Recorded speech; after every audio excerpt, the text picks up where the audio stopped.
Tuan Guru sebagai Wakil Komisaris Utama Bank Syariah Indonesia. Menurut Tuan Guru, kehadiran Bank Syariah Indonesia sendiri menunjukkan itikad pemerintah mengakomodir kepentingan umat Islam. Apa keuntungannya bagi umat Islam menurut Anda? Sebenarnya kebijakan ekonomi syariah di Indonesia itu kan tidak hanya urusan perbankan. Itu kan banyak sekali ya, masalah asuransi syariah, kemudian jaminan produk halal, kemudian banyak sekali lah ya hal-hal yang terkait dengan pengembangan ekonomi syariah. Hal yang perlu digarisbawahi adalah pengembangan ekonomi syariah itu tidak lepas dari pengembangan ekonomi nasional. Jadi dia bukan berada di luar sistem ekonomi nasional kita, tidak. Jadi dia adalah bagian dari ekonomi nasional.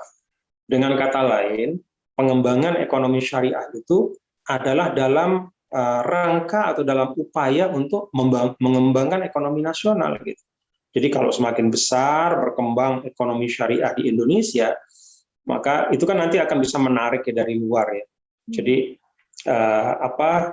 misalnya keinginan untuk menjadikan Indonesia sebagai pusat ekonomi syariah atau pusat perbankan syariah di dunia itu kan menarik modal dan investasi gitu. Jadi itu akan memperbesar kapasitas ekonomi nasional kita. Itu yang pertama. Karena itu, maka kalau bicara kemanfaatan ekonomi syariah atau perbankan syariah atau BSI secara khusus, itu sebenarnya tidak eksklusif umat Islam, tapi inklusif untuk semua warga negara. Karena itu kan Pak Jokowi ketika meresmikan Bank Syariah Indonesia itu kan pesannya adalah bahwa bank ini bisa merangkul milenial, ya, kemudian bisa juga meningkatkan UMKM, kemudian juga bisa menjangkau secara inklusif seluruh elemen bangsa, baik yang Muslim maupun yang non-Muslim. Jadi semua bisa menjadi nasabah bank syariah, ya, tidak ada hambatan karena ini kan ruang transaksi keuangan, ya, bukan ritual juga bukan akidah, ya, tapi ini ruang muamalah istilah. Jadi itu inklusif. Nah, karena itu pengembangan BSI kalau dikatakan apakah ini merupakan langkah simpatik, menurut saya sebenarnya inilah bagian dari strategi kita ya, pemerintah dan kita sebagai bangsa untuk bagaimana bisa membangun katakanlah sistem ekonomi yang lebih bisa mengambil ya, peluang-peluang yang ada. Kan ekonomi syariah terus berkembang, itu ada peluangnya terus membesar, termasuk perbankan syariah, dan dengan adanya BSI kita bisa mendapat ruang ya untuk bisa menikmati perkembangan. Jadi saya pikir semuanya muaranya adalah kepada penguatan kapasitas ekonomi nasional. Dengan kata lain, target ke depannya itu adalah penguatan kapasitas ekonomi nasional. Namun untuk saat ini, apakah ada kendala-kendala yang tengah dihadapi dalam pengembangan ekonomi syariah di Indonesia? Salah satunya yang saya sampaikan tadi ya, jadi kalau orang bicara ekonomi syariah itu dipikirnya seperti sholat di masjid gitu. Maka yang boleh sholat cuma umat orang muslim saja, enggak gitu. Jadi ekonomi syariah ini kalau kita lihat perbankan syariah itu kan di Inggris itu berkembang dengan baik. Bahkan Inggris adalah satu pusat ekonomi syariah yang termasuk terbesar di dunia ya. Perbankan syariah itu termasuk pusatnya juga di London ya, selain di Malaysia. Nah, kita coba tarik ke Indonesia ke depan.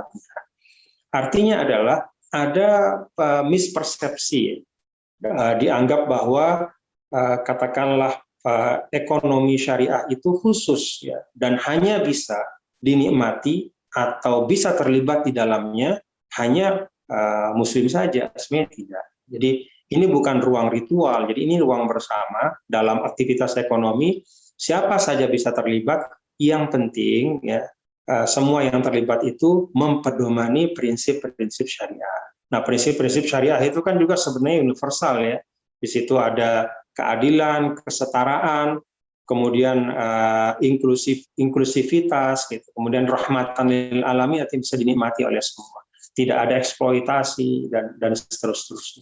Jadi sebenarnya perbankan syariah atau ekonomi syariah secara luas ya itu adalah ruang besar yang bisa dimasuki oleh seluruh anak bangsa untuk melaksanakan aktivitas ekonomi. Ya Tuan Guru, tadi kita udah bahas mulai dari bagaimana pendidikan Tuan Guru di Timur Tengah, juga kita bahas bagaimana kondisi Indonesia yang dimasuki paham-paham radikal dan cara mencegahnya, juga bagaimana bank syariah di Indonesia. Kita bergeser ke tentang politik di Indonesia. Isu saat ini yang berkembang adalah tentang amandemen Undang-Undang Dasar di Indonesia. Kalau Tuan Guru sendiri terkait isu ini pendapatnya seperti apa? Saya orang yang yang percaya bahwa segala sesuatu itu harus ada proporsinya. Nah, kalau bicara tentang amandemen, itu kan ada para wakil rakyat kita, di MPR, yang oleh konstitusi itu diberikan kewenangan untuk membicarakan hal ihwal tentang amandemen. Nah, tapi tentu saja karena para wakil kita itu berasal dari rakyat, ya tentu rakyat juga berhak dan mereka juga wajib untuk bertanya kepada rakyat, kepada masyarakat. Jadi kalau saya melihat bahwa amandemen itu adalah iya tidaknya, apa dan bagaimananya, ya, tentu selain mendasarkan diri pada peraturan juga adalah pada hajat dan kebutuhan kita sebagai bangsa. Ya, hajat dan kebutuhan kita sebagai bangsa, ya. Bukan hajat dan kebutuhan misalnya satu kelompok, ya, atau satu elemen misalnya, atau satu orang atau 2 orang atau 10 orang, tapi kebutuhan kita kolektif sebagai bangsa. Jadi saya pikir itu bukan sesuatu yang tertutup sama sekali, tapi rasionalitasnya harus utuh. Jadi bukan spekulatif, bukan asal-asalan gitu, tapi rasionalitasnya terbangun dengan baik, baik itu terkait dengan konstitusionalitasnya, kemudian juga dengan kebutuhan kita dan keseluruhan hal-hal strategis yang terkait dengan. Tapi menurut Tuan Guru sendiri, apakah memang untuk perubahan amandemen Undang-Undang Dasar ini memungkinkan dilakukan di Indonesia? Kalau mungkin sih mungkin saja ya Mbak ya, dan kan undang-undang kita kan, undang-undang dasar kita sudah pernah diamandemen beberapa kali gitu. Jadi presidennya sudah ada. Tapi apakah mau dilakukan lagi atau tidak? Ya menurut saya terserah kepada MPR ya, dan sebelum MPR memutuskan ya tentu juga harus ada uji publik yang tuntas ya kepada masyarakat untuk mendengar aspirasi masyarakat seperti apa. Baik, ya baik Tuan Guru, untuk mengakhiri episode kita kali ini mungkin ada yang ingin disampaikan atau ada pesan-pesan yang ingin disampaikan kepada pemirsa yang saat ini menonton program Meet the VVIP, silakan. Terima kasih pemirsa JAK TV ya, yang saya banggakan. Bolehlah ya di akhir pertemuan atau silaturahim melalui acara ini saya mengajak kita semua, karena masih dalam situasi pandemi, untuk kita tetap tertib, disiplin, dan komit. Jadi apa yang kita lakukan itu berdampak kepada orang lain. Kalau kita melaksanakan prokes dengan baik, itu artinya bukan hanya melindungi diri kita, tapi juga melindungi saudara kita, orang-orang yang kita cintai.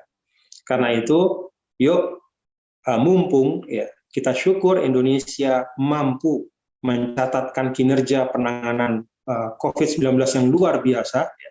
Kita turun drastis kasusnya, maka mari pencapaian ini kita jaga bersama. Jadi salam sehat untuk semua, terima kasih.